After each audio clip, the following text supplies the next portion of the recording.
સ્થાનિક સ્વરાજ્યની આવનારી ચૂંટણી પહેલા જ ચીખલી તાલુકાના પીપલ ગભાણ ગામે ગ્રામજનોએ ચૂંટણી બહિષ્કારનો માર્ગ અપનાવતા રાજકીય વર્તુળોમાં ચર્ચા તેજ બની છે।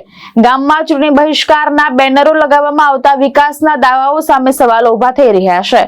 ગ્રામજનોનો આક્ષેપ છે કે વર્ષો વીતી ગયા છતાં સરકારી યોજનાઓનો લાભ તેમને મળ્યો નથી। ગામમાં પાણીની તંગી સૌથી મોટો મુદ્દો બની રહ્યો છે। 5 ટાંકી હોવા છતાં આજ દિન સુધી નળ દ્વારા પાણી મળતું નથી, જેના કારણે અનેક વિસ્તારોમાં લોકો મુશ્કેલીનો સામનો કરી રહ્યા છે। તે ઉપરાંત શૌચાલય યોજના હેઠળ ઓનલાઈન ફોર્મ ભરનાર 166 લાભાર્થીઓને સહાય રકમ હજુ સુધી મળી નથી। સ્ટ્રીટ લાઇટ માટે ફાળવણી થયા છતાં ગામમાં લાઇટો લગાવવામાં આવી નથી, જેના કારણે રાત્રે અંધારાનો સામનો કરવો પડે છે। આવાસ યોજનાઓ અંગે પણ ગ્રામજનોએ પારદર્શક માહિતી માંગતા જણાવ્યું છે કે 2018 થી અત્યાર સુધી કેટલાને મંજૂરી મળી અને કેટલા મકાનો પૂર્ણ થયા તેની સ્પષ્ટતા કરવામાં આવવી જોઈએ। ઉપરાંત કેટલાક વિકાસ કાર્યો જેમ કે બોક્સ અને રસ્તાના કામો અધૂરા રહી ગયા અને સાથે હોવાના આક્ષેપો પણ કરવામાં આવ્યા છે।